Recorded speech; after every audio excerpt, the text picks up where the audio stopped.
So, the devil loves to see me smoking. Smoking all kind of things. That's why I quit. Banging on Satan. Anyone can preach, but who can obey? Who can be about the way? Holy Spirit, bring the increase. Hallelujah. Holy Spirit ain't trying to kick it in sin. Holy Spirit is sensitive.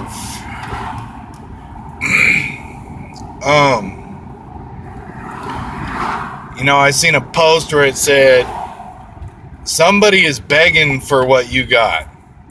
So be grateful. You know what I'm saying? But then I thought of the character of man. And I thought, I suffer because Messiah suffered. That's the principle. Messiah had to suffer, therefore I, in long suffering, relate to Messiah. But I thought about that post, somebody out there is begging for what I got. No probation for years, food on my table, paycheck,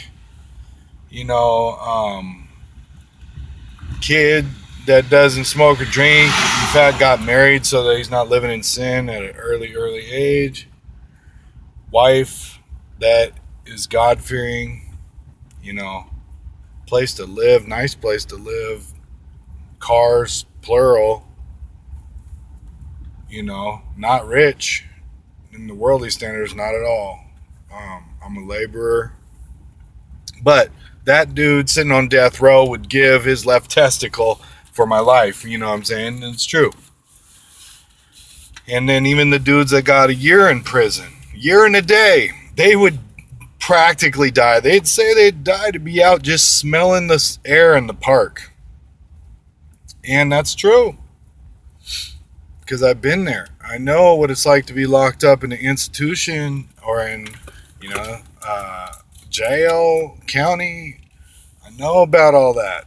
And you feel like you would do anything for, some home-cooked meatloaf, baby. But here's where we point out how man is. Okay, so you would do anything to have what I've worked for in the Lord. You know what I'm saying? But how long would your gratitude last? Because unless it's about constantly dying to self and being about Messiah, you will never be content with anything, good or bad. You know what I'm saying? Like, even when it's going good, it's short-lived. So even if you came up, how long would your gratitude last? Even if you had a wife like mine that loves you and cooks every night and takes care of you and never had a jail record and good woman, good, strong, God-fearing woman, you know what I'm saying? Do you have the power of God to maintain your blessing, to keep your blessing, to remain grateful about your blessing? See, that's wherein the problem lies. The root of how man actually is, though. You see what I'm saying? Man is not grateful for the most part. Man gets bored fast. Man gets tired. So, yeah, when you're suffering and on the freaking cell block, you would do anything for a prime rib. But if you got out and ate prime rib every day for a month, that wouldn't be enough.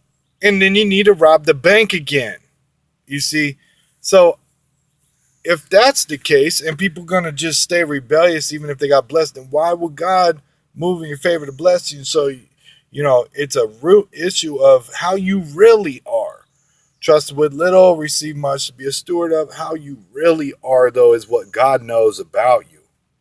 How you actually are. Not what you begging for when you in a pinch. Not what you begging for when you locked up in jail, stripped off. Oh, I would do anything, Lord. I would do anything, Lord. I would do anything. Yeah, and then a month later, you're not doing anything uh, constructive. Now you're just, you know, the the desire to excel's run out because now, it's kind of like, don't give me too much that I forget you, Lord. What is too much for some people? Maybe access to blessings is too much to handle, so they can't handle it. It's not enough. It leads to all kind of other things. Leads to the temptation to, well, it's not enough, so I got to break the law now. I got to jack someone else up, or rebel against the Most High. That's the crazy thing about God. He knows what we're gonna do. So basically, to me, that determines a lot of what our chastening's about. He already knows us so well. So, and we reap what we sow, but are you reaping for what you might be about to do in the future already? It's really hard make anything happen. Well, maybe that's because God knows if you did begin to make something happen now, what you would really do with the blessing. And that might be throw it away and rebel and go do something faulty. So that's why you really got to examine yourself and be real. You know what I'm saying? Men in the end will be lovers of pleasure over being lovers of God. All that sinful pleasure, all that, all that which feeds the flesh, all that which gives a momentary, temporarily escape, temporarily puts a band-aid on a situation. I don't feel good right now. I need to escape and give me a knock back a freaking shot of whiskey, or you know, I just am stressed out right now. I need to smoke something. What you saying? God invented what's broke? God invented us broke to begin with? No, we already got what we need. In fact, we usually try to fix things that aren't broke. That's why we all self-medicated, self-medicating, trying to fix it, trying to do this, do that. No foresight though. We don't care what it means in the long run. I'll deal with that when that happens. That's not wisdom though. That's Russian roulette.